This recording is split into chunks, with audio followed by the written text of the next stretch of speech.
Hello, Sagittarius, Sun, Moon Rising, and Venus Signs. Kamusta kayo? Sana po ay nasa mabuti kayong kalagayan.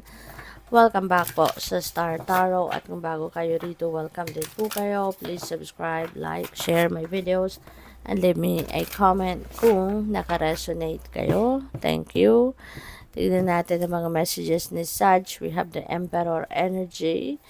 Napakaganda nito ni Emperor kasi ano to, organization, structure, po pwede rin na meron ditong leadership, no? Maaari ng iba sa inyo is going to be a leader.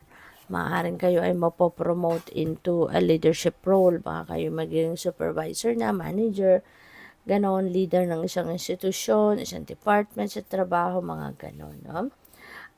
Si Emperor din, stability ito, no? Kaya maaaring magsisimula ka ngayon na mag-build na or mag-lay ng solid foundation ngayon sa mga major areas ninyo of life, lalo-lalo na sa money, career, and finances. Baka yun yung mga sisimulan mong gagawin sa ngayon, ano? And with the full energy, baka maybe you are going to use a different approach, no? O pwedeng ibang klaseng pamamaraan ang gagamitin mo sa paglilay ng solid foundation na ito sa buhay mo. Pumada rin na ang iba sa inyo rito is also starting a new job, 'di ba? Baka meron kayong may bagong pagkakakitaan, bagong income stream, bagong money path na magbubukas din para sa iyo. So, maaaring this is totally new for you, no? Yung ganon. Si Emperor din, ano yan eh, father archetype. Kaya po pwede rin na meron na kayo. Baka ang iba magiging tatay na, no? Or since this is a general reading, non-gender specific tayo. So po pwede magiging nanay or magiging tatay na ang iba sa inyo. That is possible. Yun, no? So po pwedeng ang iba sa inyo will start to, to assume in a leadership role, or you're going to ang tawag dito, you're going to put up your own financial empire, yung ganon, no? So, yun ang magiging focus ng iba sa inyo sa ngayon. So, with the full energy, this is a new beginning. So, meron kayong sisimulang bago talaga, no? Ito, si Emperor, mga bago ang gagawin ninyo, hindi ba? So, maaring yun na yun. And you are going to use different approach nga. This is fresh ones. Hindi nito yung traditional na approach na ginagawa ninyo, but this is definitely something new. Yung parang masasabi siguro ninyo na ibahin naman natin or gawin natin iba naman ang style natin. Yung parang ganon. So, this could be anything, no, na sisimulan mo. Pwedeng may bagong relationship din dito, no, na sisimulan ang iba sa inyo. Kaya good luck. Nine of Emotions is also napakaganda kasi this is fulfillment energy. So, mayroong mga wishes or dreams kayo dito na magka-come to fruition. So, may mga pangarap or heart's desires kayo rito na makakamit mo na or ibibigay na sa iyo ng universe, no? Kaya magiging masayang-masaya ka. This is a time for happiness, financial, and material success.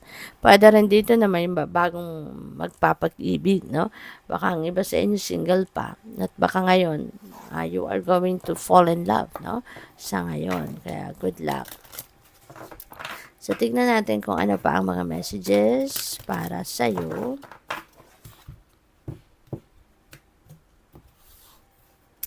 We have the dog. Ayan, loyalty, sincerity, unconditional love. So, maaring ikaw ito na magpapakita ng ganitong, magpapakita ng ganito sa inyong pamilya, sa inyong mga mahal sa buhay. Maybe you are sa mga kaibigan, yung gano'n. Maybe you are going to show off your loyalty, your sincerity, and unconditional love for the people around you. Lalo-lalo na sa mga kapamilya mo at mga kaibigan, no? Partnership, ayan. So, maaaring ito din yung importante, 'di ba?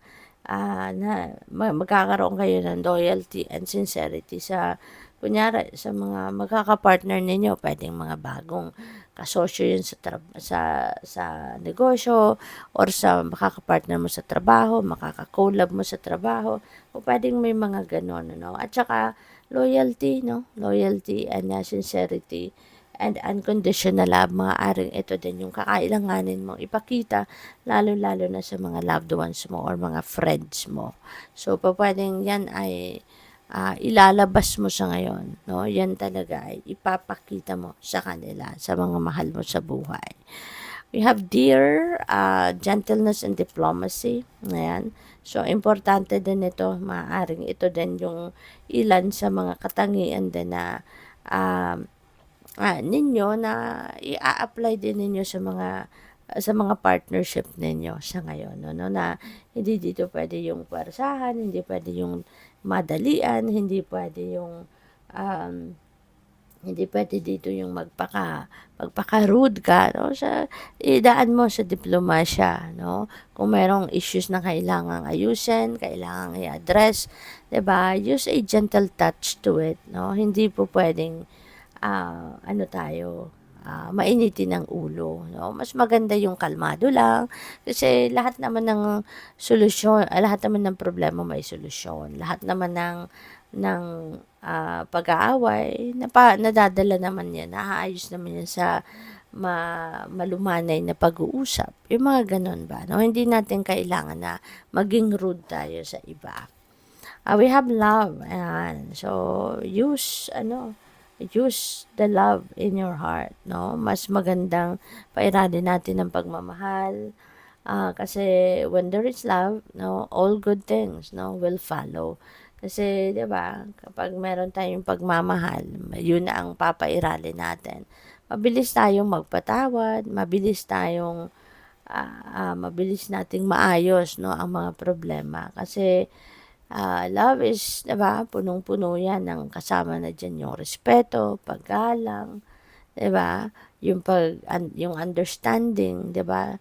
Kasi baka hindi rin naman natin talaga, 'di ba, naiintindihan din, no, yung sitwasyon ng ibang tao. Sometimes lalo-lalo na kung hindi naman natin naririnig, no, ang boses ng other parties. So, mas maganda na lang na gamitin na lang natin yung pakita na lang natin ang pagmamahal natin, 'di ba? Para baka sakali mas lalo mong maintindihan ang sitwasyon ng ibang tao. So, good luck sa'yo. Thank you for watching. Love and light. Namaste.